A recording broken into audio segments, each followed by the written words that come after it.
What's cracking, everybody? Damn, what's going on there? Excuse me. What's cracking, everybody? Welcome back to the channel. New video. Before we go any further, let me go ahead and announce a little partnership, you may want to call it, with Cameo. I'll try to put the link in the description. Yeah, let me see that fucking long ass hair right there. I'll try to put the link in the description. Basically, it's if you want personalized videos, advice, a video birthday greeting, stuff like that, you go there, click on it, and I do that there. That said, thank you for the support you guys been showing the channel. Yesterday, like I said, I had to run a bunch of errands, man. I had to take my tia a few places. That's mandatory. Had to take my homeboy to the doctor. That's mandatory. He just had a surgery. And I was just exhausted yesterday, but I said, you know what? I don't care. It's late. All the support you guys been showing me, I said I got to put a video out. I put a video out at 5 o'clock, man. And almost got 10,000 views. I appreciate you guys, man. Thank you very much. Today's video, I don't know why, but lately I've been asked in the comments, why is this? I hope it's not clipping. I see it going into the red a lot right now. Maybe I need to calm my ass down. But I noticed lately, I've had people asking me, hey, Dubs, did you ever get DP'd in the joint? Somebody asked the other day, hey, did you ever get boop bop in the joint? Shots fired. The answer to the question is no. I think it's important for people to understand there's not a stabbing every day in prison. There's not a stabbing every day in prison. If that were the case, there would be nobody left. But let's go over some of the factors I believe why I never found myself in that position. So first of all, I would say I did not drink. I didn't even drink coffee. I didn't drink. I didn't smoke weed. I didn't do drugs. The one thing that I did that is dangerous outside of politicking, the one thing I did that was very dangerous in prison, that is very dangerous, is I gambled. However, I never gambled beyond my means. Most of the gambling I did was football pools, parlays, stuff like that. So that's, that's money in hand. You go, you pay for your ticket, you turn in the money, boom. And then you get back what you win. And I was pretty damn good at that, at the parlays. However, I did enjoy poker, Texas Hold'em. And, I always knew my limit or what I was willing to lose. You have to remember, I had the bag too. So dudes would want to gamble and then be like, shit, I'm going to try to get some dope off. No, you're going to lose your money, sucker. So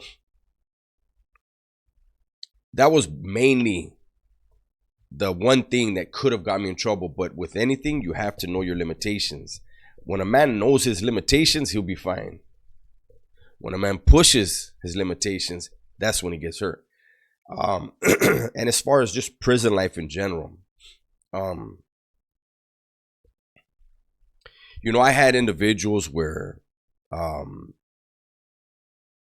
I couldn't stand them. And I knew the feelings were mutual. But it was one of those things where I was never, I don't care what anybody says about me. One thing they can't take from me is this: I was never a snake.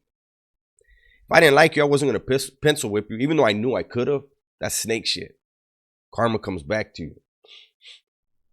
If I didn't like you, I treated you good, right? And I gave you enough rope to hang yourself. So in prison life, you have to be able to identify who's hating. You know, them dudes that, you know, they, hey, what's up, homie? But the smile never touches their eyes. It's a like a fisheye look, right? It's just blank. Pay attention to them. I always paid attention to who was around me. And I've said it before. Dudes that I was really cool with, dudes that I was really close to, I would tell them, hey, don't trip. Don't get butthurt if I never fucking kick it with you on the yard, eh? I don't have to. We're on the same page. I know where you stand. I know what you're thinking.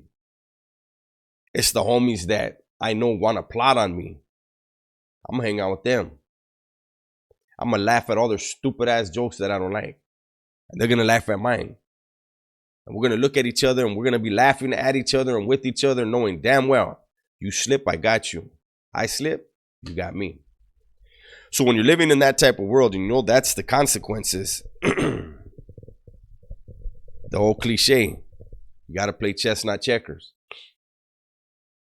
I've told you guys before, don't ever, if you find your ass in prison, which I make these videos hoping you will learn from my mistakes, you will see, you will grasp the pictures I'm painting for you and realize I don't want to be a part of that. Right? But in their homes, there is no, I can't say no, but always assume there is no small talk. There is no innocent question. I talked about how, okay, let me go on, expand on that a little bit more. There's no innocent question. Somebody asks you something that's for a reason. It's like people in my daily life. I still do it out here, what I did in there.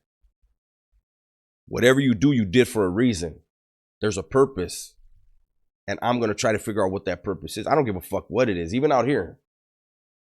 If you did something that's different than normal, something's going on. What's that all about? I'm not going to ask you. It's going to be going through my head. I'm a thinker. Sometimes I'm an overthinker, right? But that's how you survive prison. You have some individuals in there that are brilliant at chess with human beings, right? And even if you don't like them, learn from them. Don't pick up their bad habits, but understand how they see things.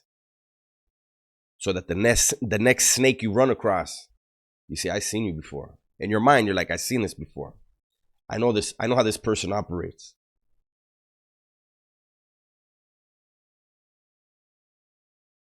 Again, I hope you guys, you hear these stories, man, and not just my platform, every one of the platforms, man.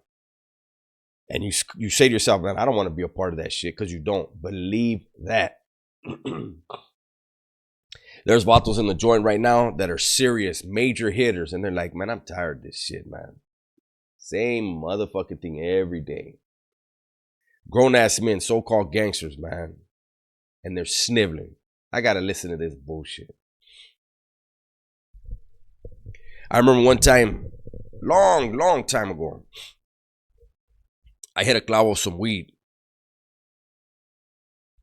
And it was fucking crazy ass weed, right? This is 95. And I hit this weed. And I'm talking, I was rolling pinners and blowing people out, right? And the homie that had the yard, the llavero, I said, hey, Holmes, you want to blaze one? And he was like, you know what, I don't even smoke weed, but I'll smoke one with you. 95 is when I stopped everything. So for those of you, I thought you never did this. I drank one time in the CDC, once. I smoked weed like 2 or 3 times. But in 95, by 96, I had cut tobacco, everything out. But I want to say by 95, everything was gone. Because I saw the weakness in using. The weakness in having a habit. But getting back to what I was saying. So I tell the llavero, hey, you want to blaze it? He goes, yeah, I'll blaze it with you. So me and him hit the track. And I hand it to him. I go, you light it up. He lights it up. And it was me, him, and the homie Shanky. The homie that got killed in the riot about a year later, right? The three of us were walking. Boom. We went, well, by the time we went around one time and came back to the top, he's a llavero. He has to listen to all these grown-ass gangsters cry to him. Hey, homie, you know, this and that. Hey, homie, you know, this and that. Hey, homie, hat in hand, you know, hey, homes. They're tough guys with everyone else, but here they gotta go explain themselves to this man, right?